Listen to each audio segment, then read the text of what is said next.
ஓம் நமச்சிவாய. வணக்கம் நண்பர்களே, உங்கள் ஜோதிடர் தர்மராஜன். இன்று நாம் காண இருக்கும் தலைப்பு எதை பற்றி என்றால் 2026ஆம் ஆண்டு புத்தாண்டு ராசி பலன்கள் வரிசையிலே காலபுருஷ தத்துவப்படி 10வது ராசியான மகர ராசியை பற்றி இப்ப விரிவா பார்க்கலாம். அதற்கு முன்னாடி நம்ம சேனலை இப்பதான் நீங்க முதல் முறையா பாக்குறீங்க அப்படின்னா நம்ம சேனலை சப்ஸ்கிரைப் பண்ணுங்க. கூடவே பெல் பட்டனையும் அழுத்துங்க. அப்பதான் நான் போடுற ஒவ்வொரு வீடியோவும் உங்களுக்கு உடனுக்குடனா வரும். வாங்க வீடியோக்குள்ள போகலாம். அனைவருக்கும் ஆங்கில புத்தாண்டு நல்வாழ்த்துக்கள் 2026. பொதுவா மகர ராசியை பொறுத்த வரைக்கும் உங்களுக்கு இந்த வருஷம் அப்படிங்கிறது சிறப்பான பலன்கள் உங்களுக்கு ஏற்பட போகுது. மற்ற ராசியை விட உங்களுக்கு பாத்தீங்கன்னா மகர ராசிக்கு சிறப்பான பலன்கள் அதிர்ஷ்டங்கள் ஏற்பட போகுது அப்படின்னு கூட பொதுவா சொல்லலாம். ஏன் அப்படின்னு கேட்டீங்கன்னா, பொதுவா இந்த வருஷத்தை பொறுத்த வரைக்கும் உங்களுக்கு 7.5 சனி அப்படிங்கிறது கடந்த வருஷமே உங்களுக்கு முடிஞ்சிடுச்சு. 7.5 சனியில இருந்த பாதிப்பு அப்படிங்கிறது முற்றிலும் உங்களை விட்டு விலகி சென்றுடுச்சு அப்படின்னு சொல்லலாம். கடந்த ஆண்டுகளை பொறுத்த வரைக்கும் தேவையில்லாத பிரச்சனைகள், வம்பு, வழக்கு, கோர்ட்டு, கேஸு, பஞ்சாயத்து, அசிங்கம், அவமானம் எல்லாமே நீங்க சந்திச்சுட்டு இருந்திருப்பீங்க. ஆனா இந்த வருஷத்தை பொறுத்த வரைக்கும் இந்த பிரச்சனைகள் எதுவுமே உங்களுக்கு நடக்க போறது இல்லை அப்படின்னு தான் பொதுவா சொல்லலாம். ஆசைப்பட்ட வாழ்க்கை அப்படிங்கிறது உங்களுக்கு அமையும். பிடிச்சமான திருமண வாழ்க்கை அப்படிங்கிறது உங்களுக்கு ஃபேவரா அமையறதுக்கு வாய்ப்புகளை அதிகமா உருவாக்கி கொடுப்பாரு. இந்த சனீஸ்வரரை பொறுத்த வரைக்கும் 3ஆம் இடத்துல இந்த வருஷம் ஃபுல்லா அங்கதான் இருப்பாரு. சனி பயிற்சி இந்த வருஷம் கிடையாது. குரு பயிற்சியை பொறுத்த வரைக்கும் ஜூன் மாதம் 2ஆம் தேதி நடக்குது. அதே போன்று ராகு கேது பயிற்சி டிசம்பர் மாதம் 5ஆம் தேதி ஏற்படுது. அப்படி இருக்கும் பொழுது உங்களுடைய ராசிக்கு 3ஆம் இடத்துல சனீஸ்வரர் இருக்கிறாங்க. முயற்சிகளை கொஞ்சம் பின்னாடி ஏற்பட்டாலும் அதன் மூலமான நல்ல ஆதாயங்கள், பணப்புழக்கம் ஏற்படுறதுக்கு வாய்ப்புகளை உருவாக்கி கொடுப்பாரு. அந்த 3ஆம் இடத்துல அமர்ந்த சனீஸ்வரரை பொறுத்த வரைக்கும் தன்னுடைய 7வது பார்வையை ராசிக்கு 9ஆம் இடத்தை பார்க்கறதால பூர்வீக சொத்து, பூர்வீக இடம், பூர்வீக சம்பந்தமான விஷயத்துல பிரச்சனைகளை ஏற்படுத்துவாரு. தந்தை மூலமான அனுகூலம் அப்படிங்கிறது பெருசா இந்த வருஷம் இல்லை அப்படின்னு தான் உங்களுக்கு பொதுவா சொல்லலாம். இருந்தாலும் முயற்சி மூலமான வெற்றி பெறக்கூடிய அமைப்பை உங்களுக்கு ஏற்படுத்தி கொடுப்பாரு இந்த குரு.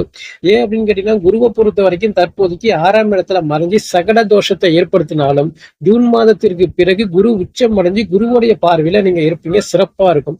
அந்த ஜூன் மாதம் வரையுமே குரு 6ஆம் இடத்துல இருந்து வம்பு, வழக்கு, கடன், நோய் நொடி, பகை இது போல விஷயத்துல அப்பப்ப கொஞ்சம் கொடுத்துட்டு இருப்பாரு. அந்த 6ஆம் இடத்துல குரு மறையிறது அப்படிங்கிறது மகர ராசிக்கு பெரிய ஒரு நற்பலன்களை ஏற்படுத்தி கொடுக்காது அப்படின்னு தான் பொதுவா சொல்லலாம். இருந்தாலும் குருவுடைய பார்வை பலன் அப்படிங்கிறது உங்களுக்கு சிறப்பா இருக்கு.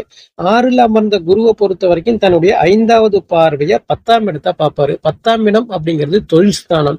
தொழில் வளர்ச்சி சிறப்பா உங்களுக்கு சொல்லக்கூடும். இது வரைக்கும் தொழிலை பொறுத்த வரைக்கும் நஷ்டத்துல போயிட்டு இருக்கு, கஷ்டத்துல போயிட்டு இருக்கு அப்படின்னு சொல்றவங்களை பொறுத்த வரைக்கும் தொழில் வளர்ச்சி சூப்பரா இருக்கும். நல்ல வருமானங்கள் ஏற்படும். ஆதாயம் அப்படிங்கிறது உயரக்கூடிய நிலை உங்களுக்கு ஏற்படும். வேலையில பிரச்சனை, வேலை செய்யற இடத்துல பிரச்சனை, மேலதிகாரி தொல்லை, சக ஊழியர்களோட ஒரு சில வாக்குவாதங்கள் ஏற்பட்டுட்டே இருக்கு அப்படின்னு சொல்றவங்களை பொறுத்த வரைக்கும் அந்த பல பிரச்சனைகள் எல்லாமே உங்களை விட்டு விலகி சென்று சரியான முறையில வேலை அமையும். வேலை செய்யற இடத்துல நிம்மதி அப்படிங்கிறது உங்களுக்கு ஏற்படும். மேல் அதிகாரிக்கும் உங்களுக்கும் நட்புறவு ஏற்படுறதுக்கு அதிக வாய்ப்புகளை உருவாக்கி கொடுக்கும் அப்படின்னு தான் பொதுவா சொல்லலாம். அதே போன்று சம்பள உயர்வு, பதவி உயர்வு, பிடிச்ச இடத்திற்கு இடமாற்றங்கள் இது எல்லாமே உங்களுக்கு ஏற்படும் அப்படின்னு சொல்றது. தொழிலை பொறுத்த வரைக்கும் அடுத்த கட்ட நகர்வுக்கு கொண்டு செல்லுவீங்க. தொழிலை மேலும் விரிவுபடுத்துவீங்க. தொழில் வளர்ச்சி உங்களுக்கு சிறப்பான முறையில இருக்கு. கூட்டு தொழில இருந்து வந்த பிரச்சனைகள் அப்படிங்கிறது குறையறதுக்கு வாய்ப்புகள் அதிகமா உருவாக்கி கொடுப்பாரு இந்த குருவை பொறுத்த வரைக்கும். அரசு பணிக்கு முயற்சி பண்ணக்கூடிய நபர்களை பொறுத்த வரைக்கும் அரசு பணியில வெற்றி பெறக்கூடிய நிலை ஏற்படும். அரசு பணி கிடைக்கிறதுக்கு அதிகமான வாய்ப்புகள் உங்களுக்கு உருவாக்கி கொடுப்பாங்க இந்த குருவை பொறுத்த வரைக்கும். நீங்க முயற்சி செய்தீங்க அப்படின்னா கண்டிப்பா வெற்றி அப்படிங்கிறது உங்களுக்கு. இல்ல நான் தனியார் வேலைக்கு நான் முயற்சி பண்ணிட்டு இருக்கிறேன் அப்படின்னு சொல்றவங்களை பொறுத்த வரைக்கும் தாராளமா முயற்சி பண்ணீங்கன்னா வேலையில நல்ல முன்னேற்றங்கள் ஏற்படும். அதே போன்று வெளிநாடு செல்ல நான் முயற்சி பண்ணிட்டு இருக்கேன் அப்படின்னு சொல்றவங்களை பொறுத்த வரைக்கும் வெளிநாட்டு யோகங்கள் உங்களுக்கு சிறப்பான முறையில இருக்கு. உங்களுடைய சுய ஜாதகத்துல வெளிநாட்டு யோகம் இருந்துச்சுன்னா தாராளமா இந்த வருஷம் நீங்க முயற்சி பண்ணலாம். வெளிநாட்டு யோகம் உங்களுக்கு சிறப்பான முறையில ஏற்படுத்தி கொடுப்பாரு. அந்த குருவை பொறுத்த வரைக்கும் தன்னுடைய 7வது பார்வையை ராசிக்கு 12ஆம் இடத்தை பார்க்கிறாரு. 12ஆம் இடம் அப்படிங்கிறது அயன சயன போகம், அதாவது குடும்ப வாழ்க்கை அப்படிங்கிறது சிறப்பா ஏற்படும். கணவன் மனைவி ஒற்றுமை அப்படிங்கிறது சிறப்பா ஏற்படும். தாம்பத்திய உறவு அப்படிங்கிறது சிறப்பா ஏற்படும். அதாவது நல்ல துப்பம், நல்ல சாப்பாடு அப்படிங்கிறது ஏற்படும். அலைச்சல், அவமானங்கள் அப்படிங்கிறது பெருசா வர்றதுக்கு வாய்ப்புகள் இல்லை. இந்த குருவுடைய 9வது பார்வை ராசிக்கு 2ஆம் இடத்தை பார்க்கிறாப்ல. 2ஆம் இடத்துல ஏற்கனவே ராகு இருக்கிறாப்ல.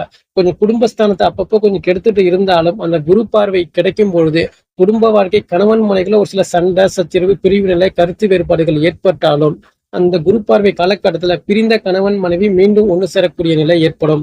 திருமணம் ஆகாத நபர்களுக்கு நல்ல திருமண பாக்கியம் ஏற்படும்.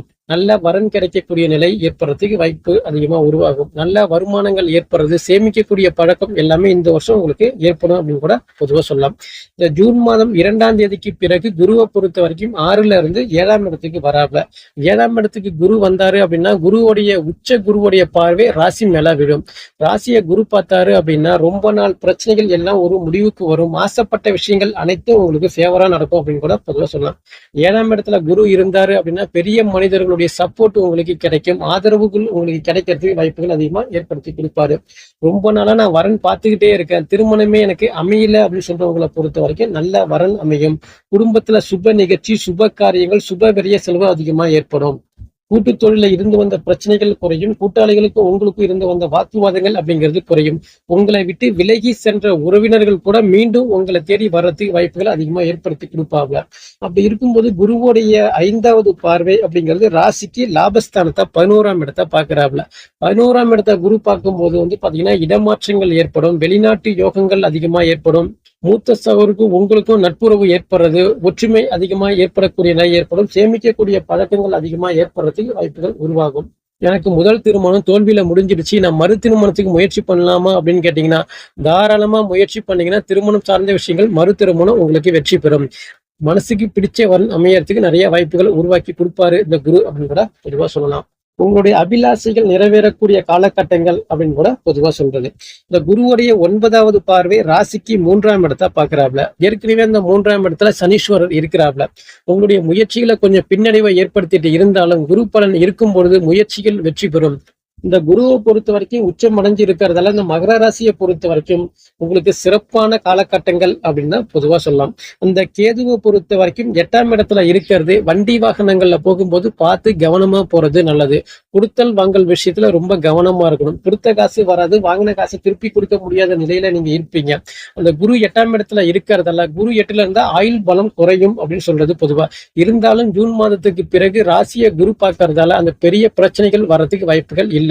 2ஆம் இடத்துல அமர்ந்த ராகுவை பொறுத்த வரைக்கும் அதிகமா பொய் பேசக்கூடிய நிலையை ஏற்படுத்தி கொடுப்பாரு. அதனால முடிஞ்ச வரைக்கும் பொய் பேசாம பேசக்கூடிய வார்த்தையில கொஞ்சம் கவனமா நீங்க கையாள்வது ரொம்ப நல்லது அப்படின்னு தான் பொதுவா சொல்லலாம்.